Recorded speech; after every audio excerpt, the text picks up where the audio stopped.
Hi, everybody. Welcome back to episode 12 of In My Plant-Based Kitchen. I am Emma Levez-Laroque. I'm a registered holistic nutritionist and a certified plant-based chef. And this is the day of the week that I invite you into my kitchen to talk about nutrition tips and little tidbits, and also what is cooking in my kitchen. And today I have something exciting to share with you. But before we get into that, I'd like to answer a question that came in this week from Sheila, which was, if a starch is cooled, for example, pasta, can the normal half cup serving size be larger? And I think what Sheila is asking here is to do with the calories in a serving of cooled versus cooked starchy type food. And the answer to that is no, the calories are the same, but this is actually a very cool topic. There are benefits to eating starchy foods that have been cooked and cooled, nutrition-wise. So I wanted to talk a little bit about that as a follow-up to this question. And also, there are some things to do with calories that I'll talk about a little bit just shortly. But the benefits of eating starchy foods that have been cooked and then cooled come from the fact that starches are made up of long chains of glucose molecules. And when we eat them, those chains are broken down and the glucose is absorbed into our bodies, and our bodies then use that for energy. So it's an important, these glucose rich foods, carbohydrates essentially, are important sources of energy for our body. But this is why your blood sugar increases after you eat, which is a natural reaction, and then insulin is released and all these things happen in your body to mitigate that response. But when you cool starchy foods after you cook them, it can increase the amount of their resistant starch, which is a type of fiber that our gut bacteria thrive on. So resistant starch is indicated by its name, is resistant to digestion. So as it travels through our stomach and then our small intestine, it does not get digested and absorbed like normal glucose does. It gets down to our large intestine, where it then becomes food and gets broken down by the microbes, the helpful bacteria that live in our colon, our large intestine. And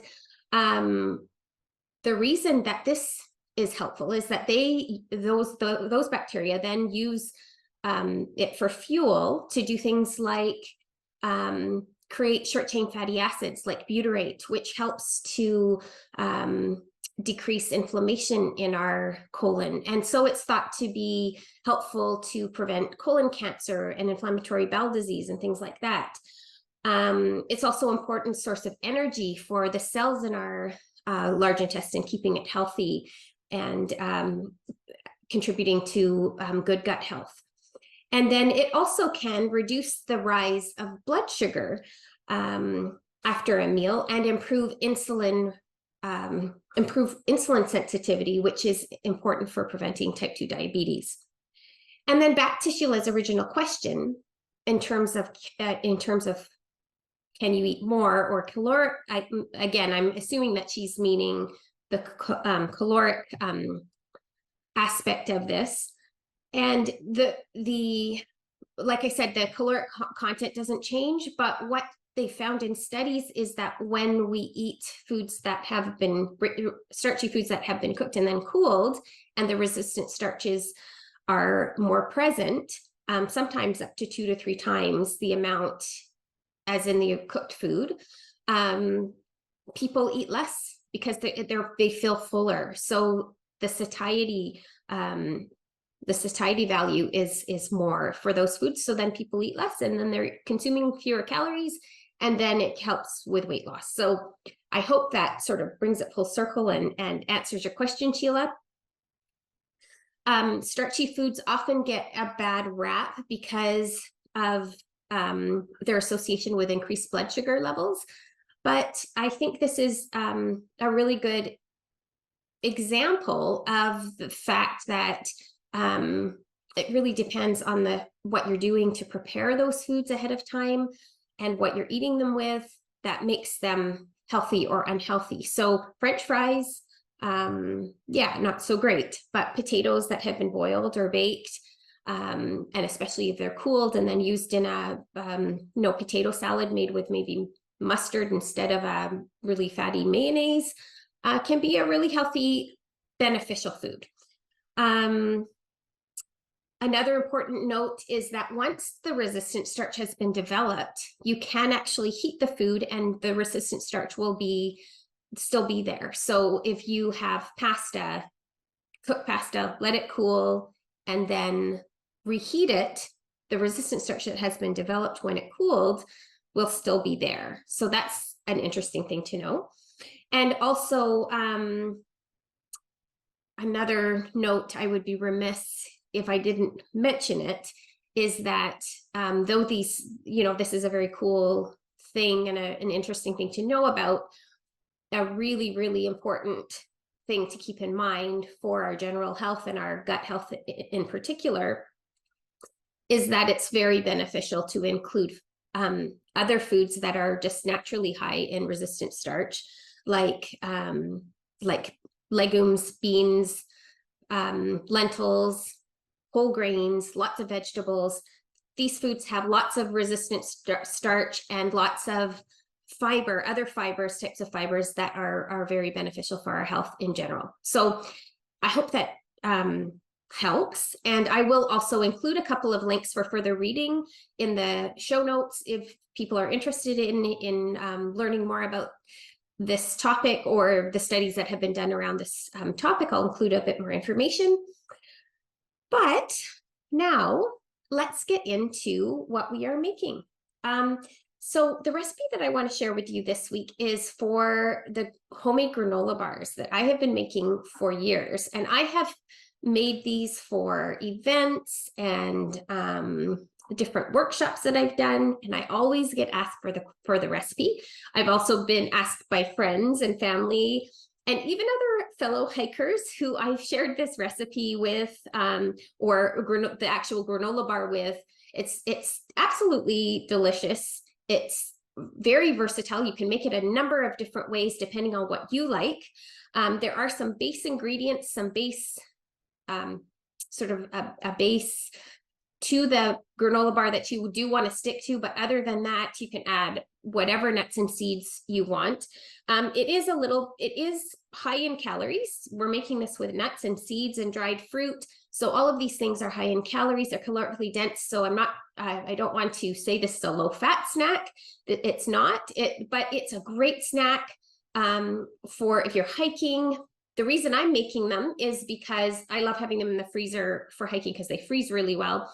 But I'm also, my husband and I are going on a trip in a couple of weeks. And I love taking these as a sort of emergency food, on the road food, really nice to have on hand. So let's get to it. The first thing that we're going to do is we're going to mix up and I actually wanted to say the original recipe is from this cookbook by Christy Morgan, Blissful Bites.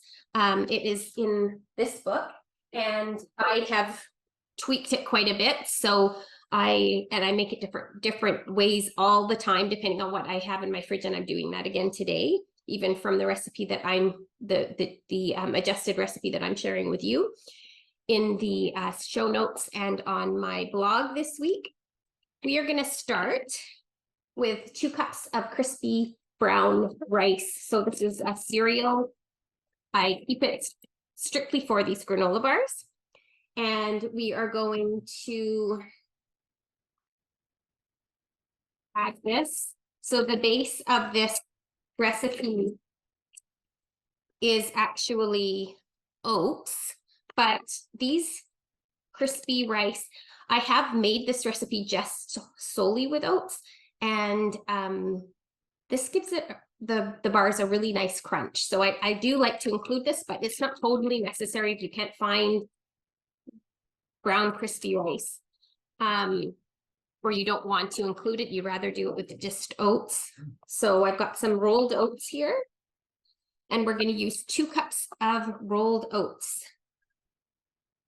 use my half cup measure. It fits in there. You want to mix up all your dry ingredients first. So I've got 2 cups.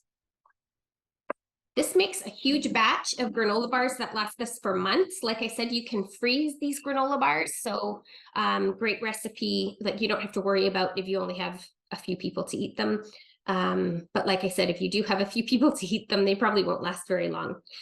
Rolled oats, of course, are a good source of fiber and resistant starch in themselves, as well as protein and lots of vitamins and minerals. So a good thing to include.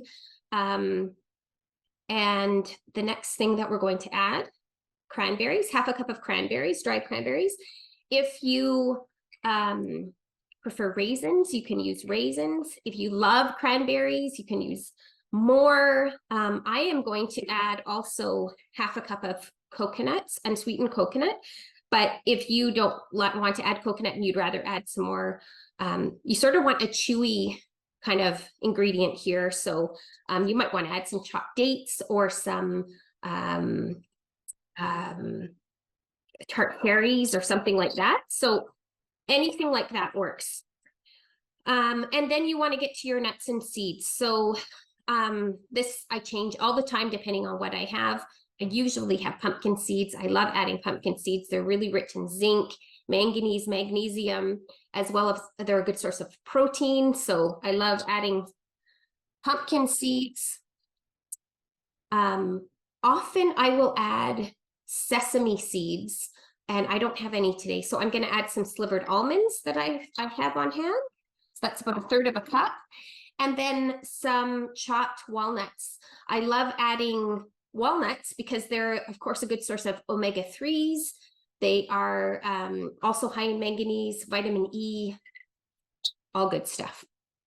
And so you can see there's a ton of nutrition going into these bars. I also love adding some chocolate chips, so I'm going to do that at the end. It is absolutely optional if you don't want to add the extra sweetener. It's not necessary, but it does add an extra little treat to the snack, so I like to add them. So I'm going to put that aside for the moment, mix that all up. The next thing we need to do is our the sort of, I hesitate to say liquid because it's not really what's sort of the wet part of the recipe. So you're going to want to use brown rice syrup, and this is really important. I have tried all kinds of other liquid sweeteners, maple syrup. It doesn't work the same way. So I do stick to the either brown rice syrup or white rice syrup. I prefer the brown rice. I'm sure it's not in terms of it probably has a few more vitamins and minerals and things like that. This part is a little bit messy. This is very thick, as you can see. That's why that is why the maple syrup doesn't work as well. It's not as viscous. And so, I mean, you can use them and it's going to be yummy, but it's not going to hold the bars together as well. So experiment if you like, but that's my caution to you. Just going to heat this up. So the reason we're heating this is because we're going to add some almond butter to this. And it is pretty hard to get them to mix together at room temperature. So you just want to heat it gently.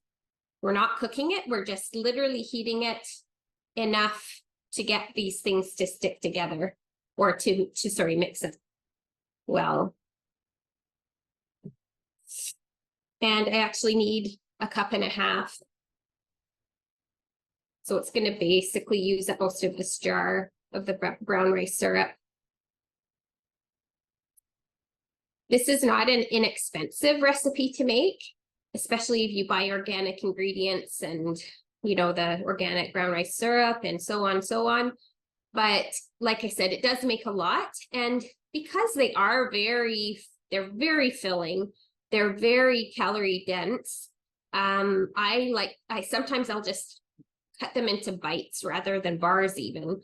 And I make them pretty small. I wrap them individually and I put them in the freezer. It's already starting to soften up there, which is great. And so I'm basically going to be using this whole thing. You do want to measure the base ingredients. So especially like the amount of dry stuff that you have. I keep the oats, the brown rice cereal, and these wet ingredients the same in terms of amounts every time. And then the other things, I just make sure that the total nut seed and dried fruit amounts are the same. So, but other than that, it's very, very versatile, and you can make it with all kinds of different things. I need a cup of almond butter, which is probably going to be most of this almond butter. And I'm using this really nice one from Nuts to You nut butter. Not that it really matters. It's not a link to not sponsors, and this isn't sponsored or anything like that. It's just the one I happen to have in my fridge. And you can see that this is a bit lumpy. That was actually the perfect amount. So I'm going to put that in. And as this heats up, it will be easier to smooth it out. Now the mixing and the putting together of this next part of the recipe can be a little bit messy and fun. Great to do with kids. But I wanted to show you because I have a couple of tips about it. I'm a little bit warm here. Sometimes hard to control the heat on these hot plates. Just gonna make sure to want my spoon.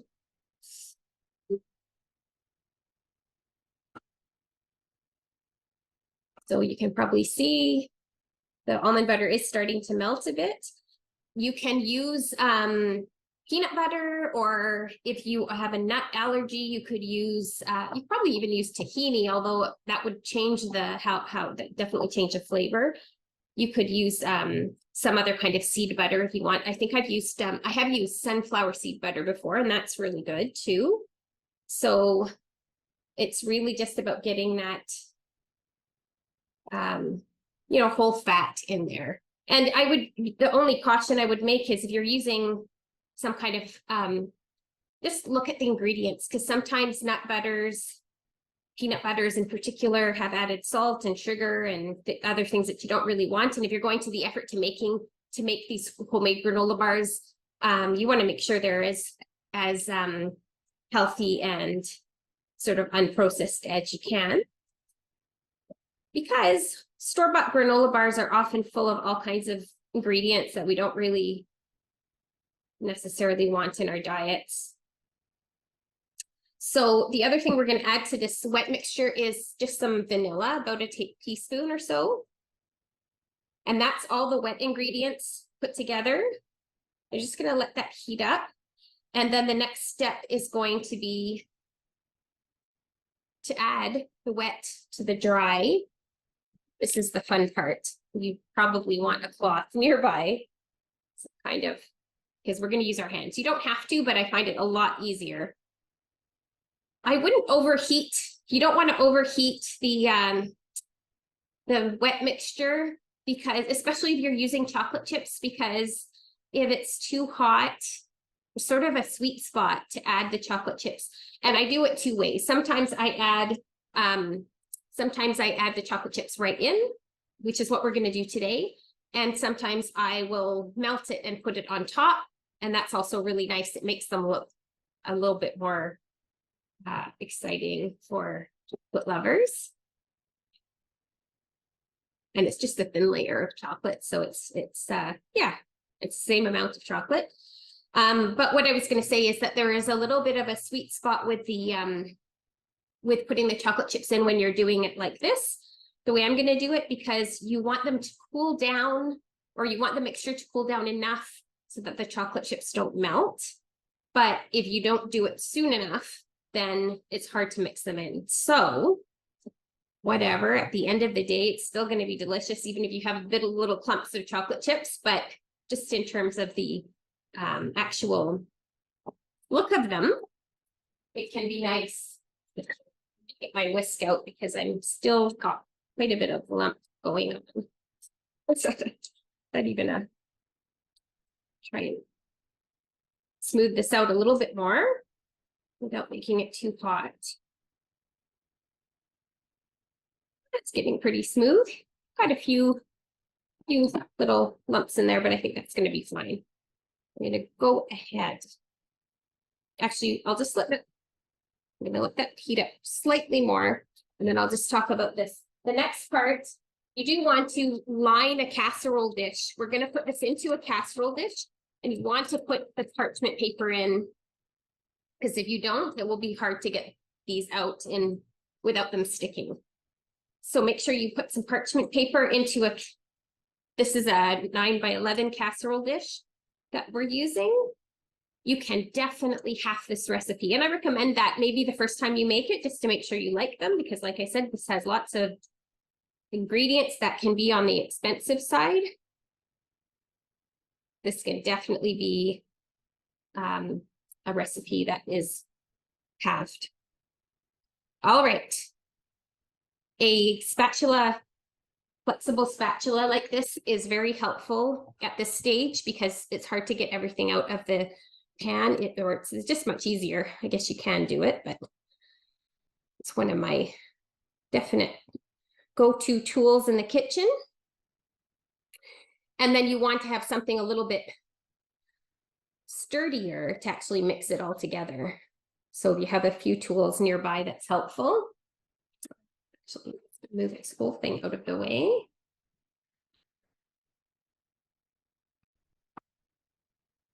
But I keep my towel close because I'm going to need that. So this is the part I start out usually mixing the this basically folding this all together.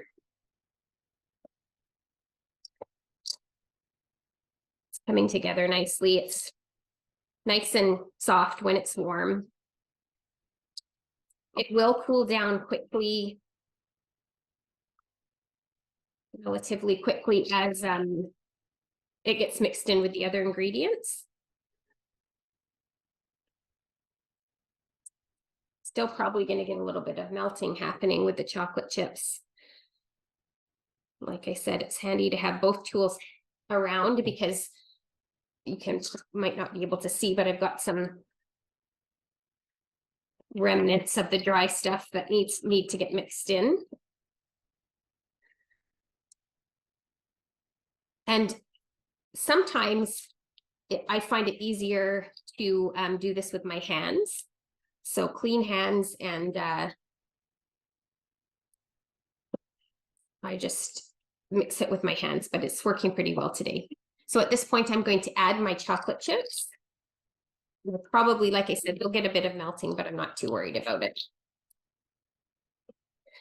And those just need to get mixed in very lightly. I have a half a cup. So it's just going to add an extra little treat into these granola bars. So this is what it's looking like at this point. It's like a very bulky cookie dough kind of look.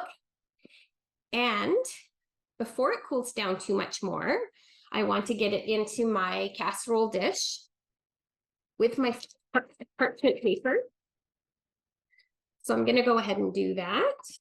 You know what? I'm going to bring it over here so it's easier to see.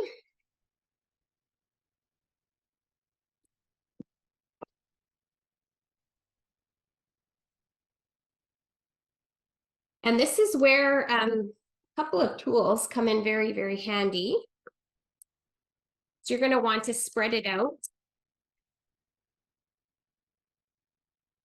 You're going to fill quite a lot of this pan, or it's going to come up quite high in the pan.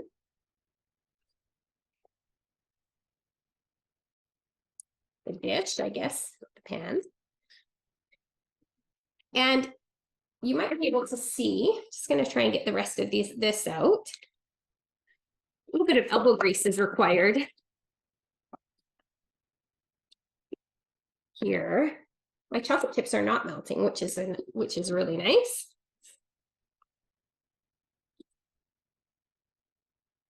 Okay, that's pretty good. You can see how sticky it's getting.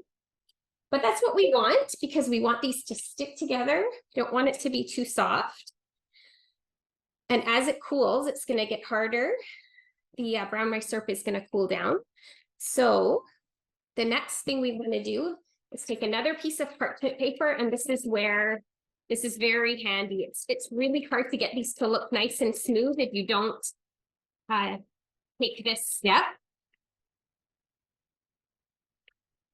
And you just want to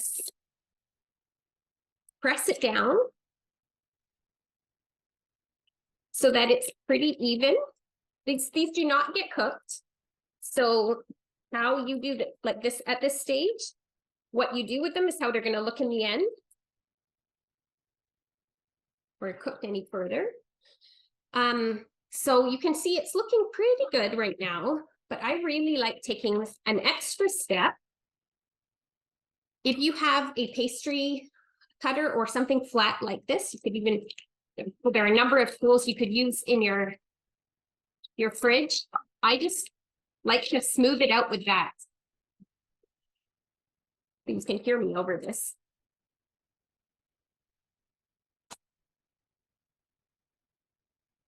And that really kind of gives it a nice, even, almost professional look to the granola bars in the end. And that is all there is to it. I did get a little bit of melting with my chocolate chips, but it's not nothing to worry about. It's going to still be delicious and looks great. And now what you need to do is just let it cool completely to room temperature. And then we're going to pluck it out of here, cut it up into our bite-sized bars and wrap it. And I will be back to show you that part of it. So once your granola bars have cooled completely, you can take them right out of the casserole dish, and you can see they're stiff and they're holding together nicely. And then I just like to take a big knife and I sort of trim off the edges, and those can just get kept separately for snacks or whatever. Keep those separately. And then I cut them into, you can see, I mean, they're stiff, but you can definitely cut through them. And then I cut them into usually about kind of thirds. So about this type of size. And you can see they're like a granola bar. Beautiful texture. And then I usually wrap them up individually because I like to keep them in the freezer for hiking, like I said. And in this case, we're going to take them to Malta with us on our trip. So I'm sure somebody has a better way of wrapping these up. Somebody who has some fancy wrapping skills, but I literally just usually make sure there's enough coverage to make sure they're not going to fall apart. And I will use an elastic band or a piece of twine to just wrap them up. And into the fridge they go like that. Usually put them into a plastic bag. And so I carry on the next one. This is probably the most time-consuming part of the whole process. Actually, it's not that bad once you get into a rhythm with it. You get all your parchment cut up into little pieces. And your twine cut up as well. Get your kids to help. And these make great snacks to take to school. There you go. That is it for this episode of In My Plant-Based Kitchen. I hope you've enjoyed it. I hope you would love these granola bars. They really are a favorite with so many people I shared them with. And yes, that's it. They're a really nice, healthy alternative to store-bought granola bars. And if you have a question that you would like answered in a future episode of In My Plant-Based Kitchen, leave you can fill out the form in the notes below, or you can subscribe to my newsletter. The link is also there, and I share the recipes and other information as I put these episodes out. So thanks for joining me. I hope to see you next week. Have a great week.